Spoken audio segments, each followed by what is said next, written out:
As I mentioned before, I resisted letting these things come out. I just let them out on paper and just resisted until the whole world stopped and I had nothing else to do. It's really weird to realize the implication of what I just said. How literally I was cut from so many angles, and I always have the awareness of the richness of what I have. So I always use that which I have the most of. So when I only had time, I used my time with the best tools that I had at the time, as I do now.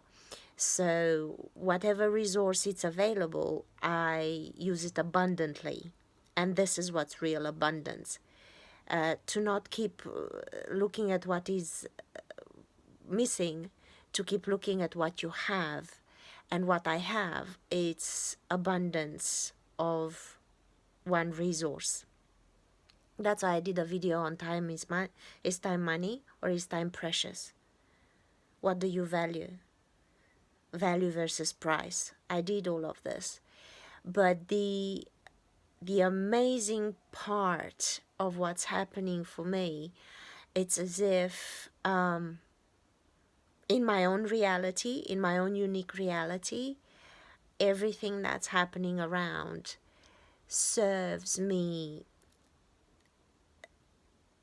immensely because I choose to see it that way. And that which it was ready to, and also due to a number of circumstances, had I put anything out earlier, I wasn't as cooked as I am now. And because, yes, messages come, and there are many contemporary mystics out there that are expressing, like I said with Glenise, it's like we are riding the same wave. Like every single time she catches something that's floating in the spirit, in the source, in the consciousness, to be born, it's the exact same thing that I'm channeling as well. So this is where my conviction comes from. Of some things needed to be put out. They're ready to be born, and it is just so incredible to realize that you can kick abundance of what is in the nuts and say, yep, no, yeah, but not this one. I want another abundance of something else. Or you can really see it for the gift that it is. And this is what there is a line in the Bible when supposedly we were cast out from the Garden of Eden. Of course, I've made extensive videos touching on what that actually means. We put ourselves out with doubt.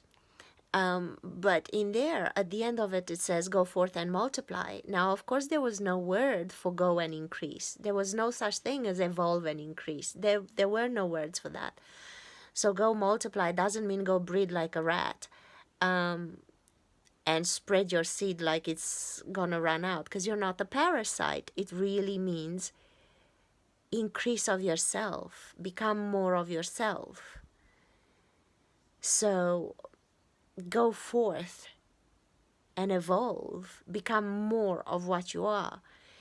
And there is always abundance of source around, always, in all ways.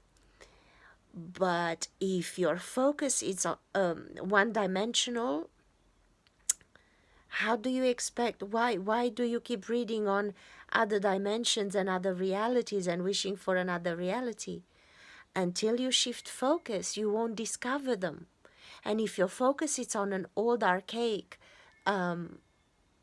construct of thought or of social, skipping the word now, social structure, then you're gonna not have that same amount of time could be used on something a lot more beneficial. So right now, instead of wanting the old to come back, you've created this reality. Own it and see what resources are here now that were never here before. And probably you're a channeler of information. The information that will come through you, it's gonna come through your body of experience, through your own, with your own personal identity on it, with your own personal, you will reach who the information comes through you for, whatever that information is, or whatever it is that, but we need to look very much at what is and how we sometimes think, and this is proof of this, how we sometimes think, oh, why didn't I do this sooner? It wasn't time. When it's time, the world will literally stop on its axis and show you it is time. So why didn't I do this sooner? Why 100+ videos in 1 month? Now it's time. I couldn't do anything when the lockdown started. The energy was so hectic. I was scrubbing walls. I could not even meditate. Because my antenna is obviously so alert, everyone was at home. So even though I have space in front of my house, but the energy, the mental energy of everyone around was absolutely crowding me. Like I could not focus. I could not meditate. I could not do anything. So I was scrubbing walls. I changed my house around. I rearranged my wardrobe. I just did physical activity. Because mental activity, I was clogged. There was no mental space. I was so clogged by all the energies, and I was confused as hell. And I'm like, how the fuck can I be confused? I'm not confused. But I just let it ride. I knew what was happening. I could feel what was happening, and I was told what was happening, so I was just riding it. So now my house, it's all fresh and new. So now, time is now. Time is now for doing this. That's why I'm doing it now, not before. And I also, because some friends of mine that know me well, they're like, fuck, it's all pouring out of you. You could have done this 20. No, it was a different me 20 years ago. I was stuck at different levels of understanding. Those levels of understanding are beaten up by pretty much everyone 10 years later, 20 years later now. Pretty much is on the same bandwagon. Luckily, I have surpassed it. And this is how you know that the teaching was all right. But this is why I refuse to do anything to do with teaching, because I would have to be stagnant, and stagnant water just stinks. And so do stagnant minds.